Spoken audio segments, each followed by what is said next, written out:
Assalamualaikum warahmatullahi wabarakatuh. Om Swastiastu, Namo Buddhaya, salam kebajikan, salam sejahtera untuk kita semua. Kepada yang terhormat Ibu Dr. Diri Rengganis SSM Hum, selaku dosen pengampu mata kuliah Bahasa Indonesia, serta rekan-rekan mahasiswa yang berbahagia. Sebelumnya, perkenalkan saya Hanum Riyamita dari kelas PM 2022B. Di sini saya akan membicarakan sebuah topik pembahasan mengenai sejarah bahasa Indonesia dalam sudut pandang generasi milenial dan prospek bahasa Indonesia di masa mendatang. Secara umum, bahasa diartikan sebagai alat komunikasi berupa bunyian suara ataupun ujaran dari individu yang satu dengan individu lainnya. Alat komunikasi ini mempunyai posisi atau kedudukan yang sangat penting dan strategis. Tanpa adanya bahasa, informasi tidak akan tersebarkan atau tersalurkan dengan mudah. Bisa dibayangkan betapa sulitnya berinteraksi pada zaman prasejarah kala itu tanpa adanya peranan bahasa di dalamnya. Bahasa Indonesia merupakan bahasa resmi bangsa Indonesia yang digunakan sebagai bahasa persatuan. Kita sebagai warga negara Indonesia harus mengetahui dari mana asal-usul bahasa Indonesia itu. Dari mana datangnya bahasa Indonesia? Bahasa Indonesia lahir pada tanggal 28 Oktober 1928. Pada saat itu, para pemuda dari berbagai pelosok Nusantara berkumpul dalam Kerapatan Pemuda dan berikrar yang dikenal dengan sebutan Sumpah Pemuda. Bahasa Indonesia dinyatakan sebagai bahasa negara pada tanggal 18 Agustus 1945.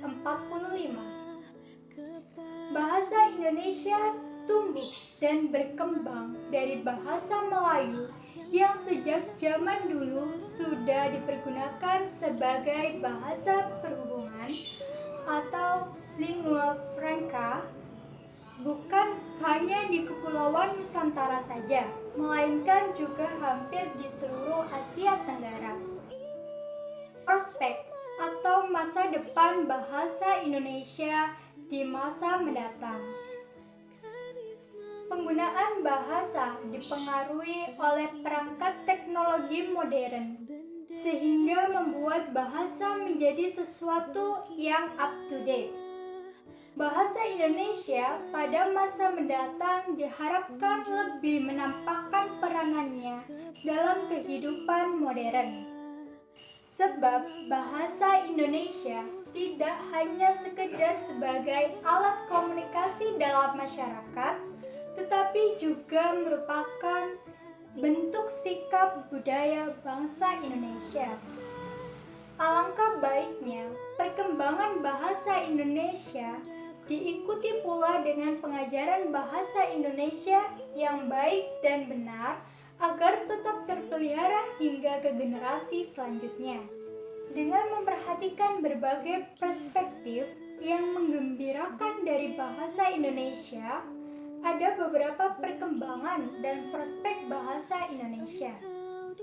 Yang pertama, bahasa Indonesia didukung oleh sejumlah penutur yang besar. Yang kedua, bahasa Indonesia dipelajari di dalam maupun di luar negeri dan sangat memungkinkan dijadikan sebagai bahasa dunia. Untuk dapat mendukung bahasa Indonesia menjadi bahasa internasional, tentu saja perlu diciptakan sikap yang positif dari penutur bahasa Indonesia. Sikap yang positif penutur terhadap bahasa Indonesia tersebut ditandai dengan kesenangan orang Indonesia untuk menggunakan bahasa Indonesia secara baik dan benar. Faktor ekstra bahasa yang dapat mempengaruhi secara tidak langsung antara lain adalah daya tarik kekayaan alam dan budaya Indonesia. Hal itu dapat berdampak pula pada banyaknya orang asing yang ingin mempelajari bahasa Indonesia. Saat ini sudah banyak perguruan tinggi atau lembaga pendidikan baik di dalam maupun di luar negeri yang menyelenggarakan BIPA atau Bahasa Indonesia bagi Penutur Asing. Yang ketiga, berbagai istilah dan kosakata dari disiplin ilmu pengetahuan tertentu telah mewarnai corak fungsi bahasa Indonesia sebagai pendukung perkembangan ilmu pengetahuan dan teknologi. Hai Sobat Millennials, itu tadi adalah pemaparan singkat mengenai sejarah Indonesia yang kita sebagai generasi millennials harus mengetahuinya, dan beberapa mengenai prospek atau masa depan bahasa Indonesia di masa mendatang, yang nantinya itu adalah peran kita sebagai generasi millennials penerus bangsa Indonesia. Demikian yang dapat saya sampaikan, kurang lebihnya mohon maaf. Terima kasih. Wassalamualaikum warahmatullahi wabarakatuh.